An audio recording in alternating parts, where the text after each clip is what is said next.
Saturday, March 12th, 8:08 in the PM.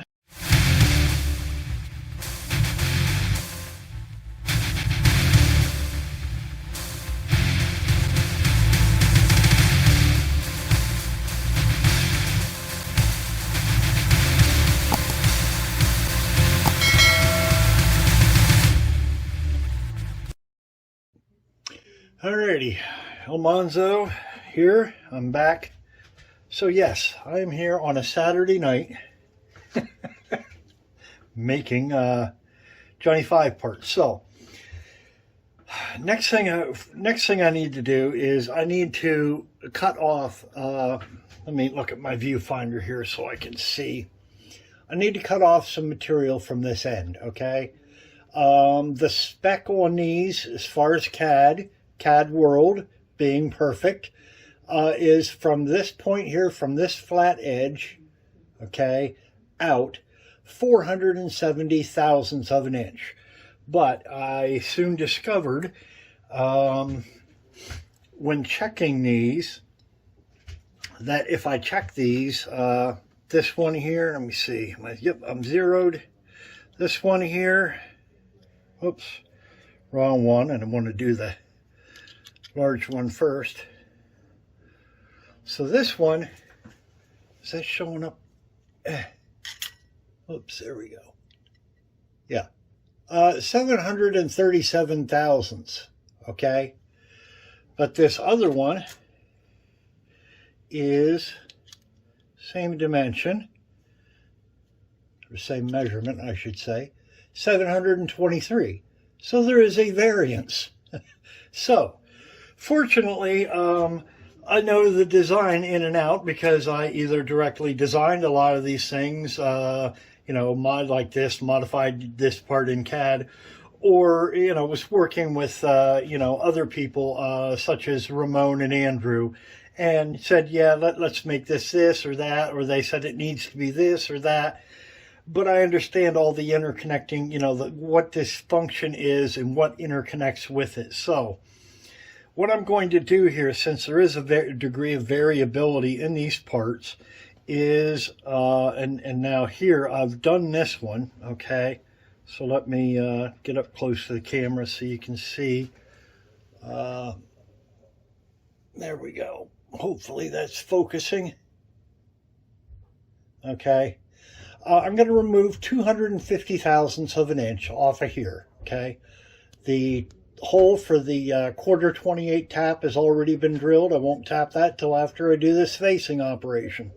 So, I'm going to go to a 1/4 inch. If it ends up at 470 or 480 or slightly over 480, that's okay.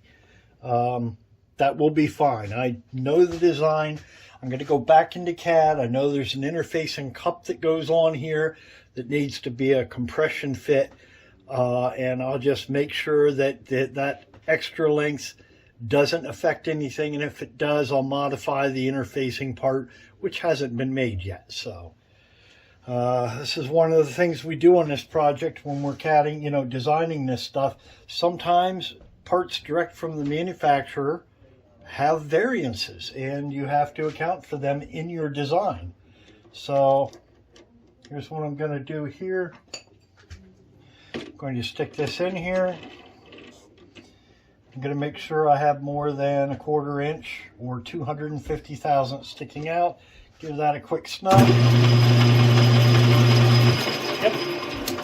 Fingernail test says that is running true, or true enough to do a turning operation, quasi-facing operation on this. Instead of going down and back and forth, I will just turn it this way, come back, keep going until I've removed all that material.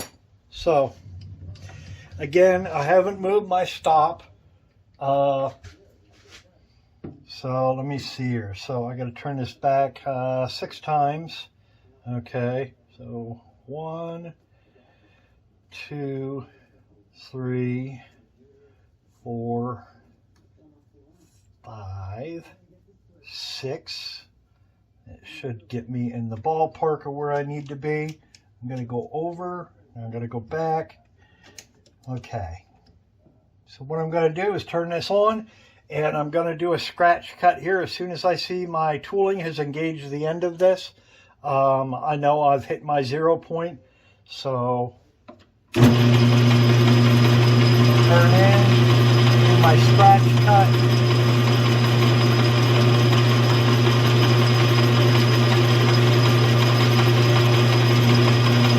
There it is. It just started, yep, it just made the ever tiniest of scratch, so I know that my tooling's now at that surface.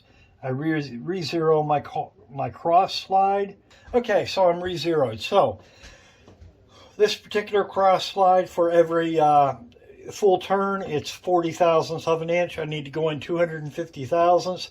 So I need to go 6 full turns plus 10 thousandths to get my target of 250. So I'll move my cross slide over so I don't hit the part when I go in.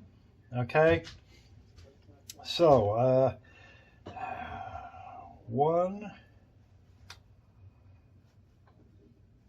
2, 3, 4, 5, 6, and then my 10 thousandths, and that should give me right at 250.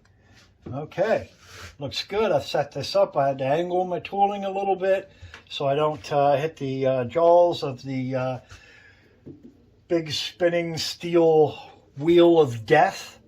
So yeah. Okay, so here we go.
More difficult that gets. Again, not rocket science. Your setup is, yeah, you get your setup right, you understand what you need to do and what the process is, and you can do it. I've got to deburr that. Careful when doing this.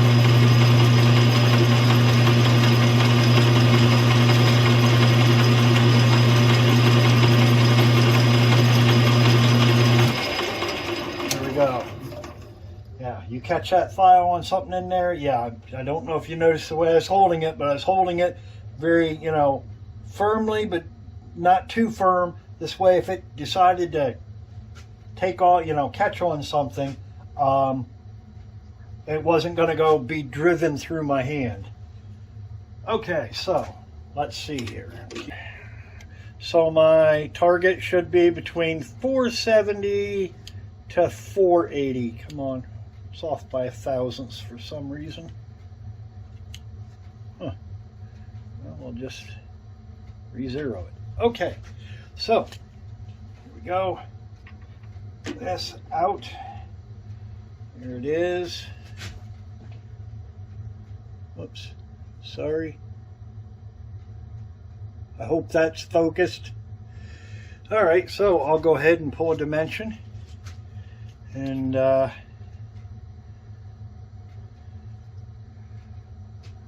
we go. 477. I'll buy that. Alrighty. So, rinse and repeat. If you're you only need one, you're done already. See? Not hard. Alrighty, that's it.